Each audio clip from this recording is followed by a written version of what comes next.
John Milton का। इसमें इसके बारे में थोड़ा जान लो।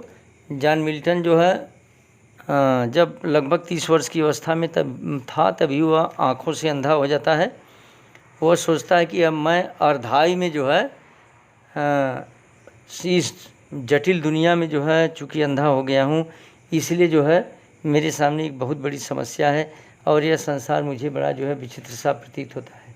वह जो है ईश्वर के बारे में सोचता है कि मेरे ईश्वर ने मुझे कविता लिखने की एक प्रतिभा दी थी या एक गुण दिया था, वह प्रतिभा मेरे अंधेपन के कारण ख़त्म हो जाएगा, अर्थात समाप्त हो जाएगा। मैं इसका जो है उपयोग नहीं कर पाऊँगा, इसलिए ईश्वर के सामने जाऊँगा तो ईश्वर मुझे डांटेगा या फटकारेगा। वह बड़ा चिंतित होता है, लेकिन उसकी अंतरात्मा कहती है कि तुम्हें ऐसा चिंता नहीं करना चाहिए, क्योंकि जो है ईश्वर मनुष्य के अपने दिए गए टैलेंट, प्रतिभा या दिए गए गुणों के बारे में नहीं सोचता कि वह मुझे उसकी क्षतिपूर्ति करेगा या उसका उपयोग करेगा। ईश्वर जो है उसके पास हजारों देवदूत हैं, वह चाहे तो वह जो है किसी भी देवदूत से जो है किसी भी कार्य को करा सकता है। इसलिए केवल मनुष्य के ऊपर मनुष्य का आदमी के ऊपर ईश्वर के ऊपर केवल विश्वास होना चाहिए। अंतिम लाइन देखोगे तो लिखा है they also serve only stand and wait, माने वे भी ईश्वर की सेवा करते हैं जो केवल अपने समय की प्रतीक्षा करते हैं और जो है खड़े रहते हैं कि ईश्वर कब मुझे अवसर देगा, मैं उसके कार्यों को पूरा करूंगा। तो ईश्वर के प्रति उसने जो है समर्पण की भावना को व्यक्त किया है। इसका देखो, when I consider how my light is spend, जब मैं सोचता हूँ कि मेरी आंखों की रोशनी कैसे समाप्त हो गई। यार हाफ ऑफ माई डेज, माने मेरी अर्धाई के पहले in this dark world and wide, माने इस अंधकार में और विस्तृत संसार में, इस अंधकार में विस्तृत संसार में जब मैं सोचता हूँ कि मेरी आंखों की रोशनी कैसे समाप्त हो गई। एंड दैट वन टैलेंट, और ईश्वर द्वारा दिया गया एक प्रतिभा जो कविता लिखने की प्रतिभा है, which is death to hide, जो मृत्यु पर्यंत मेरे अंदर छिपी रह जाएगी, लाज विथ मी यूजलेस, मेरे साथ जो है निरर्थक पड़ी रह जाएगी। दो माई सोल मोर बेंट, यद्यपि मेरी आत्मा ज़्यादातर झुकी हुई है, to serve therewith my maker, की कविता लिखकर मैं अपने मालिक अर्थात ईश्वर की सेवा करूं। And present my true account, और मरने के बाद जब मैं ईश्वर के पास जाऊं तो अपने सही जीवन के लेखा को जोखा को प्रस्तुत कर सकूं, लेस्ट ही रिटर्निंग चेक, जिससे कहीं ऐसा न हो कि लौट कर जाने पर मुझे डांटे या फटकारे न। Doth God exit day labour light deny it, क्या ईश्वर आशा रखता है कि आंखों की रोशनी छीन जाने के बाद भी प्रकाश में होने वाले कार्य को मैं पूरा करूं। आई फॉन्डली आस, मैं मूर्खतापूर्ण ऐसे प्रश्न को पूछ रहा था। बट पेशेंस टू प्रिवेंट, लेकिन धैर्य या मेरी अंतरात्मा मुझे ऐसा करने से रोकती है। दैट मर्मर सु रिप्लाइज, मेरे अंदर की एक आवाज़ निकलती है, आत्मा की आवाज़ निकलती है कि God does not need either man's work, ईश्वर को न तो मनुष्य के कार्य की आवश्यकता है और हिज ओन गिफ्ट, अथवा उसके दिए गए उपहारों को पूरा करने की आवश्यकता है।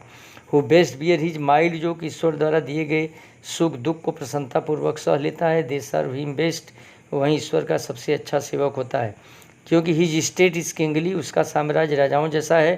Thousand at his bidding speed, हजारों की संख्या में केवल उसका आदेश पाते ही हजारों देवदूत जो है post over land and ocean without rest, बिना आराम किए हुए किसी भी कार्य को, चाहे वह समुद्र का कार्य हो या पृथ्वी का, अर्थात पृथ्वी समुद्र पर पृथ्वी का कार्य बिना आराम किए पूरा कर लेते हैं।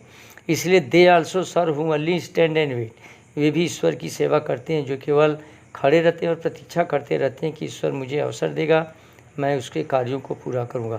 यह अंतिम 4 लाइन बहुत इंपॉर्टेंट, इसको देखने का प्रयास करो कि bear his state is kingly, यहाँ देखो हिज स्टेट इज किंगली, चौथे लाइन के लास्ट में है his state is kingly, thousand at his bidding speed and post over land and ocean without rest, they also serve who only stand wait. माने the poet is very much, the poet have sacrificed himself on the wish of the desire of the God, because he thinks that God does not punish anybody who has the firm faith in his God.